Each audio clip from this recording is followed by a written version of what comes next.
ये तो हमारा तो उसी दिन हमारा कत्ल हो जाना था। हम तो इस यहाँ फिर भी बाई इलेक्शन होने थे, पर बिना होशियार सिंह के होने थे। और तानाशाही सरकार के साथ तो हम चल नहीं सकते।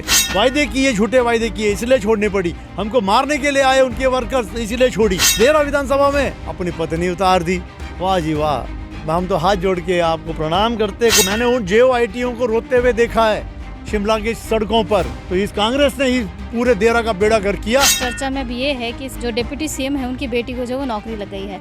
जब वो मुख्यमंत्री ये बात बोले कि मेरे पास समय नहीं है, फिर 3 महीने के बाद जाओ, बोले जा 2 महीने के बाद आ, तो इससे बड़ा जलील काम कोई नहीं होता।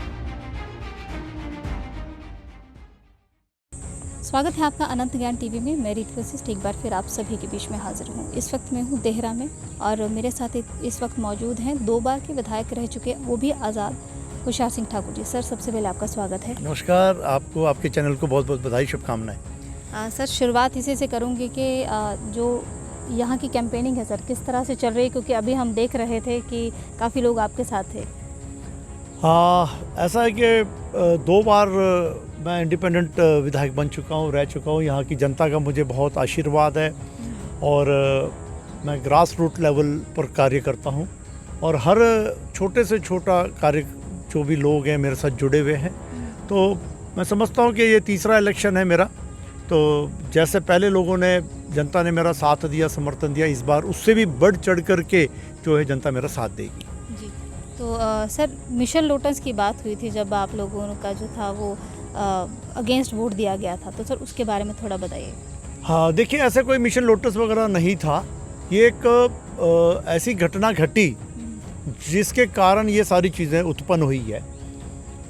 राज्यसभा के इलेक्शन थे और कांग्रेस पार्टी के जो हमेशा की तरह एक दिल्ली से एक व्यक्ति जो है मनु सिंघवी जी को उन्होंने टिकट दे दी राज्यसभा की। मनु सिंघवी जी वो थे जिन्होंने राम मंदिर अयोध्या का सुप्रीम कोर्ट में विरोध किया। राम के खिलाफ भी उन्होंने जो है अलग गलत बातें बोली थी। और ये एक हिंदू स्टेट है हिमाचल जो है, और राम को मानने वाला स्टेट है। तो एज ए इंडिपेंडेंट हमारा राइट है कि हम किसी को भी वोट दे सकते हैं। तो हमने जो था, हमारा जो वोट था वो हमने भाजपा के प्रत्याशी जो थे हर्ष महाजन जी को हमने वोट दिया और वो विजय हुए। और उसके बाद जो अचानक से जो है सुक्खू सरकार ने एक बदले की भावना से जो है अपने कार्यकर्ता इकट्ठे किए शिमला में, और हम निर्दलियों को घेरे में ले लिया और विधानसभा का गेट बंद कर दिया। 2-2.5-3 हज़ार लोगों ने हम पर डंडे पत्थर बरसाए और हमारे जान को खतरा पैदा हो गया। एक तानाशाही की तरह एक ऐसा रवैया अपनाया। पुलिस सिर्फ देखती रही और लोगों ने हमारी गाड़ियों के ऊपर डंडे चलाना शुरू कर दिए। गेट बंद कर दिया गया विधानसभा का। इतनी तक नौबत आ गई। और बजट सेशन के दौरान तो एक ऐसी घटना हो गई कि जहां हमारे को बड़ी मुश्किल से 2 घंटे जो है हम उन लोगों के बीच में अपनी जान बचाने के लिए लगा दिए।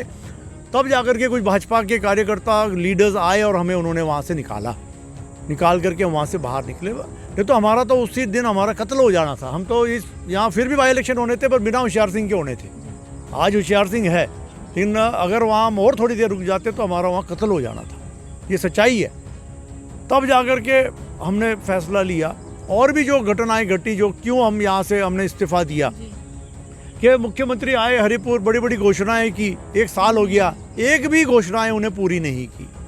जो वायदे किए 10 गारंटियों के, वो भी उन्होंने पूरे नहीं किए। आपके सामने सारी चीज़ें, जनता बिल्कुल सब जनता जानती है, हर चीज़ें जानती है। और हम मजबूर हो गए। हमारे पर FIR, अत्याचार और हर तरह का जो है प्रताड़ित करने का कार्य सरकार ने चालू कर दिया। अब MLA आशीष शर्मा के ऊपर FIR लॉज है, KL ठाकुर के ऊपर है, भुट्टो के ऊपर है, हर जगह इन्होंने ये कार्य शुरू कर दिया। तो ऐसी सरकार में बैठना हमारे लिए असंभव था, क्योंकि हम निर्दलीय थे। हमें किसी न किसी बड़ी पार्टी से जुड़ना ज़रूरी था हमारा। तो हमें आसरा दिया विश्व की सबसे बड़ी पार्टी भाजपा ने, और हम वो भाजपा पार्टी हमने ज्वाइन की। और उसके बाद उन्होंने ठीक समझा और हमें टिकट दी। और आज मैं प्रत्याशी के रूप में फिर जो है यहाँ का बाई इलेक्शन उपचुनाव लड़ने जा रहा हूँ। तो सर, आप आज़ाद ही थे, तो कांग्रेस पार्टी में आप थे, तो आपने फिर BJP को ही क्यों चुना?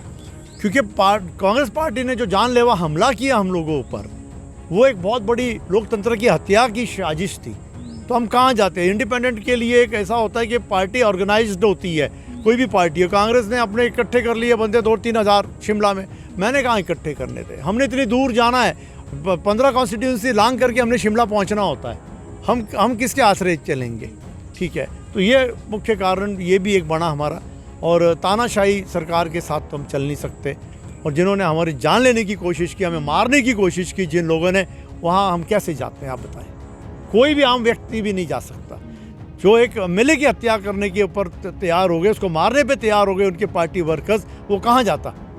हमें कुछ हो जाता तो कौन इसका जिम्मेवार होता? ठीक है, तो ये कारण था जो हम वहाँ से छोड़ के आ गए। तो आगे ये पूछूंगी कि जैसे अभी आपके अगेंस्ट जो है वो सीएम सुक्खू की वाइफ जो है वो कमलेश ठाकुर जी को रखा गया है, तो कितना कड़ा मुकाबला मानते हैं सर आपको? क्योंकि जिस तरह से सीएम सुक्खू कहते हैं ना कि ये हमारे मित्रता वाली सरकार है, ठीक है, तो ये तो पारिवारिक होती हुई दिख रही है अब।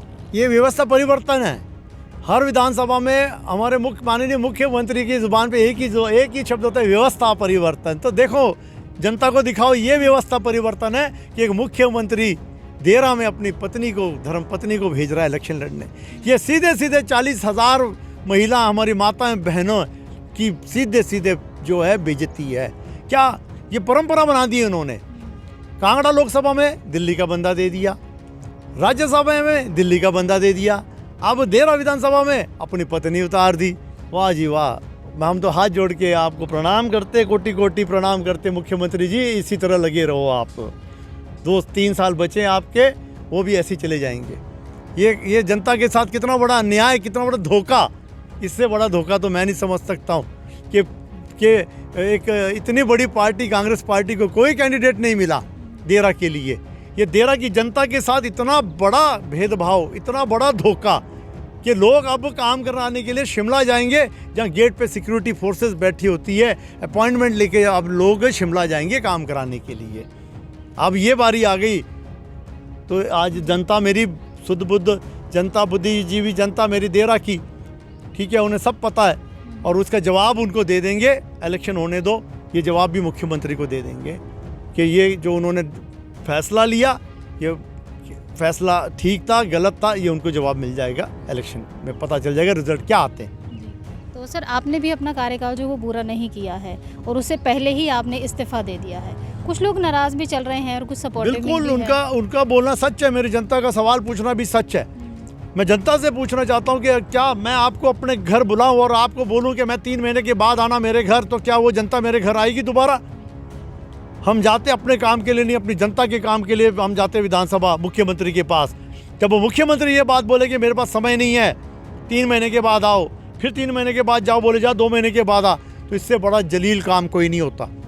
हमें जलालत सहनी पड़ी, इसीलिए हमने ये छोड़ी। वायदे किए, झूठे वायदे किए, इसलिए छोड़नी पड़ी। हमको मारने के लिए आए उनके वर्कर्स, इसीलिए छोड़ी हमने। मेरी जनता भली बात जानती है कि क्या जलालत कितनी बुरी चीज़ होती है। वहाँ जाने के बाद 8 घंटे उसके दफ्तर में बैठने के बाद ये जवाब मिलता है कि आप जाओ और 3 महीने बाद आओ। तो ये कारण था जो हमने आज इससे इस्तीफा दिया, और हम जो है भाजपा से इलेक्शन लड़ रहे हैं। आपको टिकट दिया गया है सर, तो और भी लोग यहाँ पे दावेदार थे जो चाह रहे थे कि हमें टिकट मिले, तो आप बीजेपी में इस वक्त आ गए हैं, तो क्या आपको भीतरघात की आशंका नहीं लगती? क्योंकि जो लोग बीजेपी के हैं वो भी इस पर थोड़ा सा आशंकित हैं। देखो, भाजपा जो है भारतीय जनता पार्टी एक अनुशासन वाली पार्टी है। यहाँ पर भतीजावाद, धर्मपत्नीवाद ये नहीं चलता। ये कांग्रेस में चलता है, धर्मपत्नीवाद, भाईवाद, पितावाद, मातावाद, ये सब चीज़ें जो है कांग्रेस में होती है, ये भाजपा में नहीं होती है। भाजपा उसी को टिकट देती है जो बंदा जो है वो उस लोगों की सेवा निस्वार्थ भाव से जो करता है, उसी को टिकट देती है। टिकट स्वाभाविक है कि 80,000 85,000 वोटर में एक को मिलना होता है, ठीक है। दावेदार बहुत होते हैं, लेकिन वो दावेदार भी जो होते हैं वो भी इसी शर्त पे होते हैं कि हमें नहीं भी मिली तो हम भारतीय जनता पार्टी का कार्य करेंगे। तो मैं नहीं समझता हूँ कि जो नाराज़गी थी वो ख़त्म हो गई। कल हमने मीटिंग ली सभी के साथ, अब कोई किसी की नाराज़गी नहीं है, सब लग पड़े हैं काम करने के लिए। और उसका जीता जागता उदाहरण आपने देखा कि जब अनुराग ठाकुर जी के इलेक्शन हुए तो मैं एमएलए नहीं था, मैंने इस्तीफा दिया था। मैं कार्यकर्ता, भाजपा के कार्यकर्ता के रूप में मैंने काम किया और उनको 15,900 की लीड दिलाई। ये आपने सभी ने देखा, पूरे हिमाचल ने देखा। तीसरे नंबर पे हमीरपुर लोकसभा में हमारा देरा विधानसभा क्षेत्र आया। तो हमने तो नहीं किया ये मैं अलग हूँ, मैं अभी आया हूँ। हमने भी निस्वार्थ रूप से भारतीय जनता पार्टी में कार्यकर्ता के रूप में काम किया और हर जगह हर बूथ से हमने लीड दिलाई। 100 में से 96 बूथों पे भाजपा को लीड मिली। तो हमारे भी लोग जो थे, हमसे जुड़े हुए लोगों ने भी भारतीय जनता पार्टी को वोट दिया। तो हम सब एक हैं, ये बात होती है, लेकिन ये ख़त्म हो जाती है जब टिकट मिल जाती है। सब एक हो जाते हैं, सब हम एक हैं और एक होकर के चलेंगे। कल को पता नहीं 2-2.5-3 साल के बाद तो इलेक्शन आने, हो सकता है मुझे अगले बार टिकट ना मिले और किसी को मिला है, तो हम उनका समर्थन करेंगे। जिसको भी टिकट मिलेगी भारतीय जनता पार्टी की, वो सर्वोपरि हम भारतीय जनता पार्टी के जो भी आदेश होंगे उसके अनुसार हम काम करेंगे। लाखों युवाओं को रोज़गार की बात की गई थी कि 1 लाख युवाओं को रोज़गार मिलेगा, और चर्चा में अब ये है कि सीएम जो डिप्टी सीएम है उनकी बेटी को जो वो नौकरी लग गई है। 9,999 जो है वो बच गई हैं अभी। तो अब उसका क्या रह जाएगा, कि क्योंकि ये बहुत चर्चा में है सर। बिल्कुल सही बात है। मैंने उन JOITओं को रोते हुए देखा है शिमला की सड़कों पर। उनको बारिश में, ठंड में, गर्मी में, तंबुओं में रहते हुए देखा है उन लोगों को। उन्होंने कंधे पे हाथ सिर रख करके रोते हुए देखा उन लोगों को। इन्होंने रिजल्ट नहीं निकाले उन बच्चों के, उन बच्चों के कैरियर ख़त्म कर दिए। ओवर एज हो गई उन बच्चों की, पर इनको उनके आंसुओं पर, उनके पर तरस नहीं आया।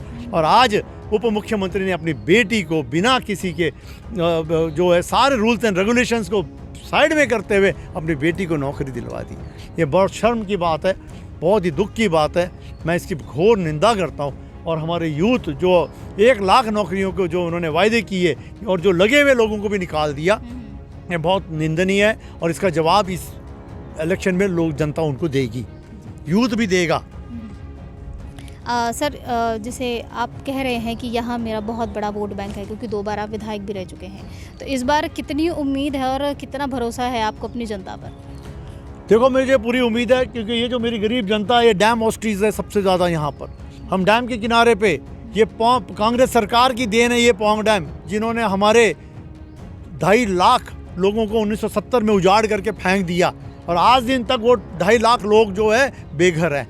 आज भी मेरे देरा में 400 परिवार ऐसे हैं जो लैंडलेस है। आज भी ऐसे लोग हैं जिनको 7,000 लोगों को राजस्थान में मुरब्बे नहीं मिले। ये किसकी देन? ये कांग्रेस की देन। आज भी यहाँ सड़कें नहीं इस गांव में, किसकी देन है? 75 साल में ये कांग्रेस की देन है। आज भी यहाँ बिजली पानी नहीं है, किसकी देन है? ये कांग्रेस की देन है। आज हम डैम ऑस्ट्रियों को कहीं का नहीं छोड़ा, ये इसकी किसकी देन है? ये कांग्रेस की देन है। आज ये वोट मांगने किस मुंह से आएंगे इस गांव में जहाँ पे 100% डैम ऑस्ट्रीज है? ऊपर से ये इको सेंसिटिव जोन का डंडा हमारे सिर पे किसने डाला? इस कांग्रेस की सरकार ने डाला। इस डैम को रिजर्व किसने किया, वाइल्ड लाइफ सेंचुरी डिक्लेयर? ये भी कांग्रेस की देन है। तो ये सारी देन जो थी, रामसर किसने साइड डिक्लेयर की जहाँ कोई पंछी नहीं है इस पूरे डैम में, सिर्फ 2 महीने के लिए पंछी आते, ये भी कांग्रेस की देन है। तो इस कांग्रेस ने ही पूरे देरा का बेड़ा गर्क किया। सबसे ज़्यादा अगर प्रताड़ित कोई हुआ पूरे हिमाचल में 1947 में, पाकिस्तान में भी नहीं हुआ जो हम लोग हुए, देरा की जनता हुई, इतनी ज़्यादा प्रताड़ित हुई, इस कांग्रेस की देन है। सर, अच्छा लगा आपसे बात करके। और आखिरी में एक सवाल करना चाहूँगी कि सीएम सुक्खू ने देहरा के लिए बहुत सी जो है वो सौगातें दी हैं सर, उसके ऊपर आप क्या कहना चाहेंगे? उन्होंने तो कानून के धज्जियाँ उड़ा दी। आचार संहिता में जो है SP ऑफिस खोल रहे हैं। जो इनके ससुराल है, जो ससुराल में जो एक डिस्पेंसरी खोली थी जो बिक्रमजीत जसवा प्रागपुर में, वो भी इन्होंने डिनोटिफाई कर दी थी। अब ये दफ्तर खोल रहे, जब इलेक्शन आए तब इनको दिखा 15 महीने क्या कर रहे थे, 16 महीने। और जो इन्होंने यहाँ अनाउंसमेंट की थी, PHC, इंडोर स्टेडियम, सड़कें, बसें, सड़कें, सब ये कहाँ हैं? एक भी पूरी नहीं हुई, गारंटियाँ पूरी नहीं हुई। तो ये सिर्फ ऑफिस खोलने का एक ड्रामा है। वोटरों को फिर गुमराह करने का इनका एक बहुत बड़ा तरीका है, और ये फिर वोटरों को गुमराह कर रहे हैं और कुछ नहीं कर रहे। मेरी जनता बड़ी बुद्धिजीवी है, ये आज ये सवाल कर रही है। पहला सवाल कि सुक्खू जी, आपको अपनी धर्मपत्नी को उतारने की क्या आवश्यकता पड़ी? क्या आपके पास इस 85,000 में कोई वोटर नहीं था? पहला सवाल। दूसरा सवाल, क्या आपने जो अनाउंसमेंटें की थी हरिपुर में, क्यों आपने पूरी नहीं की? 10 अनाउंसमेंटें की थी, 10 में से एक भी पूरी नहीं की आपने। आपने जो गारंटियाँ दी थी वो आपने कोई पूरी नहीं की। आपने जो कैंडिडेट दिए आज दिन तक राज्यसभा में, वो बाहर के दिए। लोकसभा में दिए कांगड़ा, वो बाहर का दिया। अब देहरा में जो आप कैंडिडेट दे रहे हो वो बाहर का दे रहे हो। क्या मजबूरी है आपकी? क्या मजबूरी है, ये जनता उनसे जानना चाहती है। इन सभी चीज़ों का वो जवाब दें ताकि जनता को पता चले कि एक निर्दलीय ने क्यों मजबूर होकर के उसको इस्तीफा देना पड़ा, क्यों आपने उसको प्रताड़ित किया, क्यों निर्दलीय को तीनों के तीनों को आपने प्रताड़ित किया, क्यों आपने लोकतंत्र की हत्या की, क्यों आपने भारी संख्या में इनके जान लेना की आपने कोशिश की। ये जनता आपसे सवाल करेगी। आप आओ देहरा में, जनता आपसे सवाल करेगी। बहुत बहुत धन्यवाद सर हमसे बातचीत करने के लिए, अपना धन्यवाद। समय देने के लिए। बहुत बहुत धन्यवाद जी, आप बहुत बहुत धन्यवाद। तो ये थे हमारे साथ होशियार सिंह ठाकुर जी, जिन्होंने बताया कि देहरा में जो है वो जो सौगातें हैं वो किस तरह से चली हैं। फिलहाल अनंत ज्ञान टीवी के लिए इतना ही, मुझे इजाज़त दीजिए। अपने क्षेत्र के रिपोर्टर या पंचायत रिपोर्टर बनने का सुनहरा अवसर, संपर्क करें या व्हाट्सएप करें 8894521702। Email anantgyan.tv@gmail.com।